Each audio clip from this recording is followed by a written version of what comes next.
ഒരു സന്ധി കരാർ വെക്കാൻ വേണ്ടി പറഞ്ഞയച്ച ഉസ്മാൻ തങ്ങളെ കൊന്നു എന്ന് പറഞ്ഞപ്പോ സ്വഹാബികൾ രോഷാനുകൂലരായപ്പോ ഉസ്മാൻ തങ്ങളെ തിരിച്ചുവിട്ടു. അവിടെ നിന്ന് സംഭാഷണങ്ങളൊക്കെ നടത്തി അടുത്ത വർഷം വന്ന് ചെയ്യാമെന്നൊക്കെ പറഞ്ഞു. ഉസ്മാൻ തങ്ങളോട് പറഞ്ഞു, ഉസ്മാനെ നിങ്ങൾക്ക് വേണമെങ്കിൽ ഇപ്പം ഉംറ ചെയ്തു പോകാം. അവിടെയും ആദരിച്ചു നബി. ഉസ്മാൻ തങ്ങൾ പറഞ്ഞു, എന്റെ റസൂല് ചെയ്യാതെ എനിക്ക് ഉംറ ചെയ്യണ്ട, ഹബീബ് അവിടെ വന്ന് ഉംറ ചെയ്യാൻ കാത്തിരിക്കുകയാണെന്ന്. അങ്ങനെ പറഞ്ഞ് ഉസ്മാൻ റളിയല്ലാഹു തആല അൻഹു മടങ്ങി വന്നു. അല്ലാഹുവിന്റെ റസൂലുള്ളാഹിയുടെ സവിധത്തിൽ അല്ലാഹു വിളിച്ചു പറയുന്നു, ഇന്നല്ലദീന യുബായിഊനക ഇന്നമാ യുബായിഊനല്ലാഹ്. നബിയായിട്ട് ആരൊക്കെ, എന്നിട്ട് നബിയോട് പറഞ്ഞു, നബിയെ എന്തിനു ഞങ്ങൾ കൂടെയുണ്ട്. കരാർ നബിയോട് സഹാബികൾ ഉറപ്പ് കൊടുത്തപ്പോൾ അല്ലാഹ് പറയുകയാണ്, നബി സല്ലല്ലാഹു അലൈഹി വസല്ലം തങ്ങളുടെ ബൈഅത്ത് ചെയ്ത യുബായിഊനല്ലാഹ്, അത് അല്ലാഹയെ ബൈഅത്ത് ചെയ്തതാണ്. അതുകൊണ്ട് ഫൗക ഐദിഹിം, അതിന്റെ മുകളിൽ അല്ലാഹുവിന്റെ കരങ്ങൾ, അല്ലാഹുവിന്റെ റഹ്മത്ത് ഉണ്ടാവും.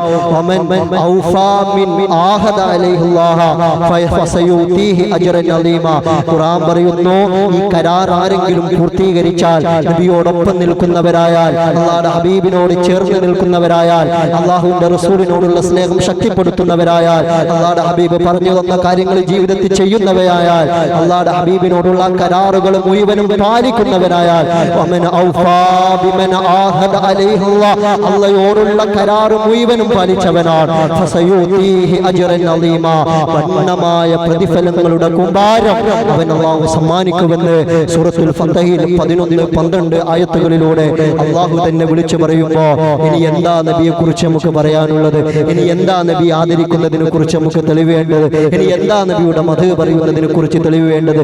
എന്താ ഇനി നബി തങ്ങൾ പഠിപ്പിച്ചു തന്ന സുന്നത്തുകൾ മുറുകെ പിടിച്ച് ജീവിക്കുന്നതിനെതിരെ മറ്റുള്ളവർ പറയുമ്പോൾ നമുക്ക് തെളിവ് നിരത്താനുള്ളത്? അതുകൊണ്ട് സഹോദരങ്ങളോട് പറയട്ടെ, ആ ഹബീബിനെ സ്നേഹിക്കേണ്ടത്, അത് വേണ്ടത് അവിടുത്തെ പാലിച്ചുകൊണ്ടാ, സുന്നത്തുകൾ പിടിച്ചുകൊണ്ടാ. അത് സുന്നത്തെന്ന് പറയുമ്പോൾ തന്നെ എല്ലാവരും ഒന്ന് ശ്രദ്ധിക്കുക. നമുക്ക് പൊതുവേ ഉള്ളൊരു അഭിപ്രായം, എന്തെങ്കിലും ഒരു കാര്യം വരുമ്പോൾ അത് സുന്നത്തല്ലേ എന്ന് പറഞ്ഞിട്ട് നമ്മളൊന്നങ്ങ് വിട്ടുകളയും. ഫർളാണോ? ഓക്കെ, അത് സുന്നത്തല്ലേ എന്നൊരു വാക്ക് ഒരിക്കലും ഇതിന്റെ ഗൗരവം മനസ്സിലാക്കുന്ന വിശ്വാസികൾ അത് പറയാൻ പാടില്ല. ഇമാം ബുഖാരി റിപ്പോർട്ട് ചെയ്യുന്ന ഹദീസ്, അല്ലാഹുവിന്റെ ഇമാം ബുഖാരി തങ്ങൾ പറയുന്നു, ഫമൻ റൈബ അൻ സുന്നത്തി ഫലൈസ മിന്നി. ഫമൻ റൈബ അൻ സുന്നത്തി, ആരെങ്കിലും സുന്നത്തിനെ അവഗണിച്ചു കളഞ്ഞാൽ, എന്ന് പറഞ്ഞാൽ നമ്മളെ സുന്നത്തല്ലേ എന്ന് മന ചെയ്താൽ മതി എന്നുള്ളൊരു കോലം നമ്മൾ കൊണ്ടുവരികയാണെങ്കിൽ റസൂൽ പറയുന്നു, ഫലൈസ മിന്നി, അവൻ എന്നോടുള്ള കടമകൾ പാലിച്ചവനല്ല, അവന് വിശ്വാസിയുടെ കടമകളിൽ വിശ്വാസികളുടെ കൂട്ടങ്ങളിൽ ഉൾപ്പെടുത്താൻ പറ്റുന്നവനല്ല എന്നൊക്കെ റസൂൽ പഠിപ്പിക്കുന്നുവെങ്കിൽ സുന്നത്തിന്റെ കാര്യങ്ങളിൽ നമ്മൾ ശ്രദ്ധ പുലർത്തണം. ആ റസൂലിനെ ആദരിക്കേണ്ട വിധം ആദരിക്കാൻ, അവിടുത്തെ ഓരോന്നും ബഹുമാനത്തോടെ തന്നെ ചെയ്യുക. അല്ലാഹു അതിന് തൗഫീഖ് നൽകി അനുഗ്രഹിക്കുമാറാവട്ടെ.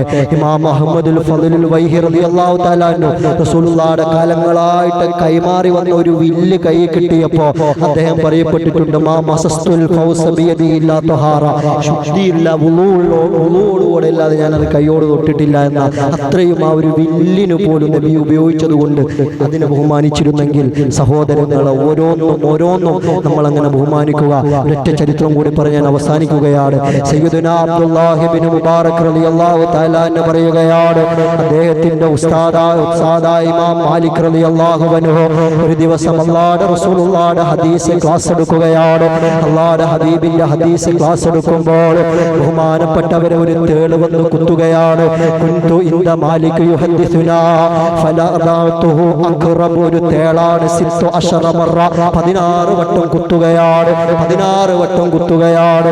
വഹുവ യതഗയ്യറു ലൗനഹു വയസ്ഫറു, അദ്ദേഹത്തിന്റെ മുഖം വല്ലാതെ ചുവന്നു തുടിക്കുന്നുണ്ട്, കണ്ണുനീരൊലിക്കുന്നുണ്ട്, ഒന്ന് ചലിക്കാൻ പോലും അദ്ദേഹം തയ്യാറായിട്ടില്ല. ഇരുന്ന ഇരിപ്പിൽ ആ ഹദീസ് അങ്ങനെ ഓതുകയാണ്. ഒന്നും മാറുകയോ പൊളയുകയോ വേദന കൊണ്ടൊന്നും പൊളഞ്ഞു നോക്കുക പോലും ചെയ്തിട്ടില്ല. അവസാനം അവിടെ നിന്ന് ചോദിക്കപ്പെടുമ്പോൾ അദ്ദേഹം പറയുകയാണ്, വലാ യഖ്തുഹു ഹദീസ റസൂലുള്ളാഹ്, നബിയുടെ ഹദീസ് ഞാൻ മുറിച്ചു കളയൂല. നബിയുടെ ഹദീസാണ്, നബി പറഞ്ഞതാണ്. ഇത് പറയുമ്പോൾ എന്റെ വേദന കൊണ്ട് ഞാൻ എണീറ്റ് പോകാൻ പാടില്ല. ഇത്രയും അവർ ബഹുമാനിച്ചിട്ടുണ്ട്, ഇത്രയും അങ്ങനെയുള്ള ആളുകൾ ആദരിച്ചിട്ടുണ്ട്, അതുകൊണ്ട് അവരങ്ങനെ അടുത്തുപോയത്. അതുകൊണ്ട് സഹോദരങ്ങളെ, നമ്മളും തയ്യാറാവേണ്ടത് ഈ ഒരു സ്നേഹം അത് നബിദിനത്തിന് മാത്രമല്ല, അത് റബീഉൽ അവ്വലിന് മാത്രമല്ല, റസൂലുള്ളാഹിയുടെ തിരുസുന്നത്തുകൾ എങ്ങനെയൊക്കെ ജീവിതത്തിൽ കൊണ്ടുവരാൻ പറ്റുമോ അതെല്ലാവരും കാണിച്ചുകൊണ്ട് നമ്മൾ ചെയ്യണം. ചെയ്യണമെന്നില്ല. ആരും അറിയാതെ ആരെയും അറിയിക്കാതെ ചെയ്യാൻ പറ്റുന്ന രീതിയിൽ അല്ലാഹുവിന്റെ ഹബീബിന് കൊടുക്കാൻ നമ്മളെ കൊണ്ട് സാധ്യമായാൽ എൻ്റെ പ്രിയമുള്ള സഹോദരങ്ങളെ, നബിയുമായുള്ള ബന്ധം പുലർത്താൻ നമുക്ക് കഴിയും. അവിടുത്തെ മാദിഹീങ്ങളിൽ ഉൾപ്പെടാൻ നമുക്ക് കഴിയും. അല്ലാഹുവേ അതിന് തൗഫീഖ് നൽകണമല്ലാ. അല്ലാഹു അതിന് തൗഫീഖ് നൽകട്ടെ. ഇൻഷാ അല്ലാഹ് റബീഉൽ അവ്വൽ പ്രമാണിച്ച് നമ്മൾ എല്ലാ വർഷവും ഇവിടെ പതാക ഉയർത്തുന്നത് പോലെ ജുമുഅന്റെ ശേഷം പതാക ഉയർത്തലുണ്ട്. എല്ലാ ആളുകളും അത് കഴിഞ്ഞേ പോകാവുള്ളൂ. അതേപോലെ എല്ലാവർക്കും തിരക്കുണ്ടാവും. കുറച്ചൊരു സമയം ഒരു 10-15 മിനിറ്റ് ഒന്ന് അതിനു വേണ്ടി എല്ലാവരും നിൽക്കണം എന്ന് ഉണർത്തുകയാണ്. ആരും പോവരുത്. എങ്കിലേ എന്നാലേ പറഞ്ഞേ കൊണ്ടൊക്കെ കാര്യമുള്ളൂ.